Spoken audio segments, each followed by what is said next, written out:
Welcome sa ating pagsusuri. Ngayon, papasok tayo sa isang medyo madilim pero sobrang interesante na bahagi ng kasaysayan.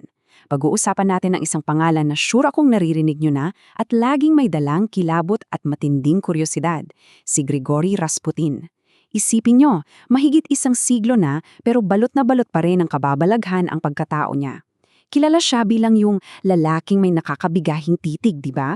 Isang taong galing sa layalayan na biglang nakontrol ang pinakamakapangyarihang imperyo sa mundo, ang pamilyang Romanov. Pero teka, ano nga ba ang totoo sa likod ng lahat ng ito? Sa paghimay natin ngayon, titignan natin kung paano siya ginawang literal na halimaw ng media at ihahambing natin yan sa kung ano ba talaga ang sinasabi ng mga tunay na dokumento sa kasaysayan. Game? Kasi kapag narinig mo ang pangalang Rasputin, ano ba ang unang pumapasok sa isip mo?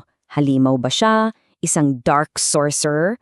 O baka namang isa lang siyang simpleng magsasaka na napunta sa maling lugar sa tamang panahon? Dahil sa reputasyon niya bilang yung tinatawag nilang Mad Monk at yung tagong niyang impluensya sa palasyo, naging instant favorite siyang gawan ng kwento sa Hollywood at European cinema. Kasi nga naman, ang buhay niya parang perfect movie material, di ba? Misteryoso, madugo at punong-puno ng power play. Okay, sisirin na natin ito. Balikan natin yung mga pinakasikat na pelikulang talagang nagbigay buhay sa karakter niya. Nagsimula tayo sa classic noong 1966 kung saan grabe ang nakakatakot na pagdanap ng batikang aktor na si Christopher Lee bilang Rasputin. Fast forward sa 1971, nandiyan ang Oscar-winning na Nicholas and Alexandra, kung saan ginampanan naman ni Tom Baker ang papel niya sa pagbagsak ng monarkiya. Tapos noong 1996, naglabas ang HBO ng pelikula at dito, wow, ibang klase yung performance ni Alan Rickman. Kuhang-kuha niya yung nakakapraning na aura ng mongheng ito, kaya naman humakot siya ng Emmy at Golden Globe. At syempre, sino bang makakalimot noong 2021 sa action-packed na The King's Man? Dito, ginawa siyang kontrabida na may sarili pang nakakatawang dance-fighting scene na hango sa Russian folk dance. Ang wild, di ba? Pero alam nyo kung ano ang talagang nakakagulat at honestly, medyo nakakatawa pagdating sa mga pelikula? Kahit ang mga pambatang animation, hindi pinalagpas ang madilim na imaheng ito.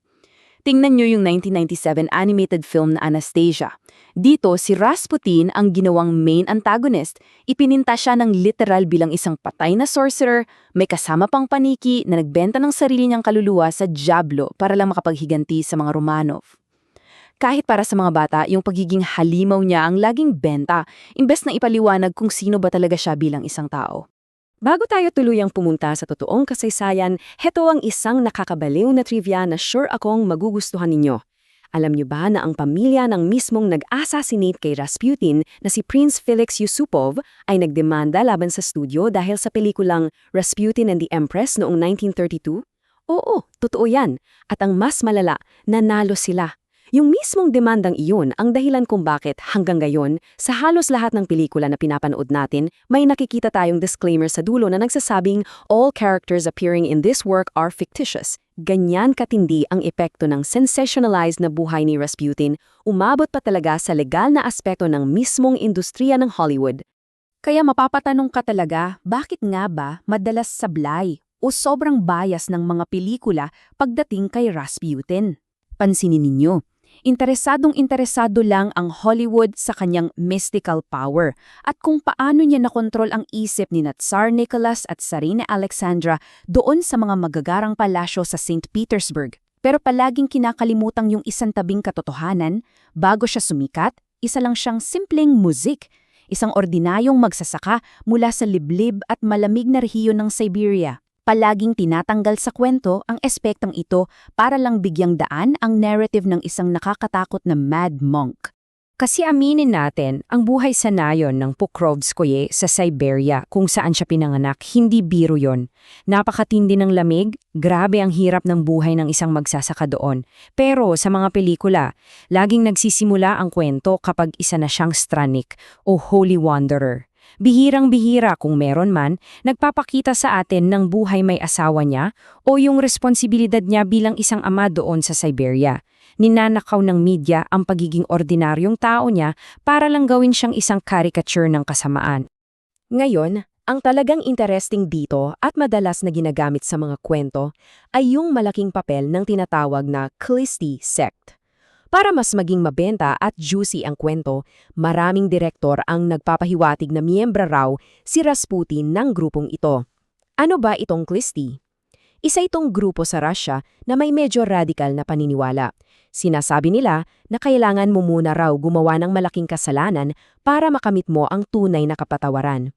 Kaya naman, nilagyan ng Hollywood ng matinding spice ang mga pelikula ni Christopher Lee at Alan Rickman na punong-puno ng mga wild at malaswang ritual para mangakit ng mga manunood. Pero teka lang, babasagin ko na ang pantasya ninyo. Gaano man ka-cinematic o nakaka-excite ang mga kwento ng wild rituals na iyan, heto ang buong katotohanan mula sa ating mga historians. Walang matibay na ebidensya sa kasaysayan na opisyal siyang naging miyembro ng grupong ito.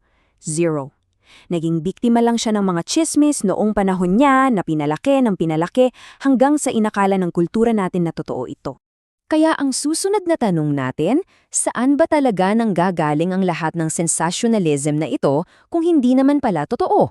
Simple lang ang sagot. Ang kasaysayan ay isinulat ng mga kaaway niya. Karamihan kasi sa pinagbasehan ng mga pelikula ay mga memoir na isinulat ni Prince Felix Yusupov. Yep, yung mismong taong pumatay kay Rasputin. Siyempre, gusto niyang palabasin ng isang napakasamang demonyo o mangkukulam ang pinatay niya. Bakit? Para bigyang katwiran ng krimen niya. Kasi nga naman, kung papatay ka lang ng tao, mamatay tao ka. Pero kung ang pinatay mo ay isang demonyong sumisira sa Russia, bigla kang magiging bayani. Dahil sa propagandang ito, natapunan ng tuluyan ng totoong kwento ng buhay magsasaka niya ng mga imbento nilang kwento ng orgy at itim na mahika. At ito ang magandang nagpapakita na meron pa rin namang iilang pelikula na gumawa ng mas maayos na trabaho para ipakita yung totoong buhay niya. Kung gusto mo ng mas malalim na pagtingin sa kanyang sikolohiya, nandun yung pelikulang Rasputin noong 1996. Kahit may hayo pa rin itong Hollywood magic, sinikap nitong ipakita yung pananampalataya niya at yung hirap ng pagiging isang outsider sa magulong mundo ng mga aristokrata. Nandin dyan din yung Russian film na Agony noong 1981. Dito, ipinakita na mas komplikadong sitwasyon. Hindi lang siya basta isang madilim na halimaw, kundi isa rin siyang ordinaryong taong kinokontrol at ginagamit ng mga mapanlinlang na politiko sa paligid niya. Kaya naman, mahalagang alalahanin natin ito. Ang mga pelikula ay highly entertaining, oo, pero secondary o tertiary sources lang ang mga iyan at punong-puno ng artistic license. Siyempre, para mas kumita, kailangan nilang gandahan at palain ang kwento. Kung gusto natin ang tunay na katotohanan, hindi sa sinehan ang takbo natin, kundi sa mga tahimik na arkibo, sa mga orihinal na dokumento at sa mga seryosong pag-aaral. Kaya para sa inyo na gusto talagang maghukay at alamin ang pinaka-accurate na kasaysayan ni Rasputin, mayroon kaming solid na rekomendasyon. Iwanan niyo muna ang Hollywood. Ang inirekomendang gold standard ngayon ay ang libro ng historian na si Douglas Smith na pinamagatang Rasputin, Faith, Power, and the Twilight of the Romanovs. Ang galing ng librong ito kasi mahigpit itong nakabatay sa mga primary documents mula mismo sa Russian archives. Talagang hinamay niya at pinaghiwalay ng maayos yung mga gawa-gawang alamat kumpara sa mga totoong nangyari. Na nagdadala sa atin sa huling tanong na ito, isang kaisipan na iiwan namin sa inyong lahat. Matapos nating makita ang sobrang laking pagkakaiba ng Hollywood at ng tunay na kasaysayan, sa tingin nyo, bakit kaya mas pinipili ng mga filmmaker na gawin siyang isang misteryosong mangkukulam kesa sa ipakitang totoong hirap ng buhay niya bilang isang magsasaka mula sa Siberia? Ano ang sinasabi nito tungkol sa atin bilang mga manunood? Mas gusto ba nating kumonsume ng isang nakakaaliw na kasinungalingan kesa harapin ang madalas na komplikado at malungkot na katotohanan? Pag-isipan niyo po iyan sa susunod na makapanood kayo ng anumang pelikulang nagsasabing based on a true story. Maraming salamat sa pagsama sa pagsusuring ito at patuloy tayong matuto.